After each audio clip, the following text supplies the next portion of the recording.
Social media पर गुज़िश्ता चंद दिनों से एक तस्वीर और वीडियो तेजी से वायरल हो रही है, जिसके साथ ये दावा किया जा रहा था कि बिहार का एक नौजवान कैंसर के आखिरी स्टेज में मुब्तला है और उसने अपनी आखिरी ख्वाहिश के तौर पर ऑर्केस्ट्रा प्रोग्राम करवाने की फरमाइश की। यह भी कहा गया कि उसके घर वालों ने तकरीबन 7 लाख रुपये खर्च करके डांसर्स को बुलाया। ताहम फैक्ट चेक के बाद यह दावा मुकम्मल तौर पर गुमराहकुन साबित हुआ है।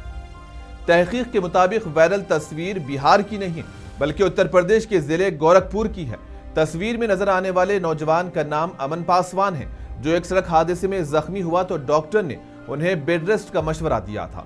इसी दौरान उनकी बहन की शादी थी, जिसके तमाम इंतजामात पहले ही मुकम्मल हो चुके थे, जिनमें ऑर्केस्ट्रा प्रोग्राम भी शामिल था।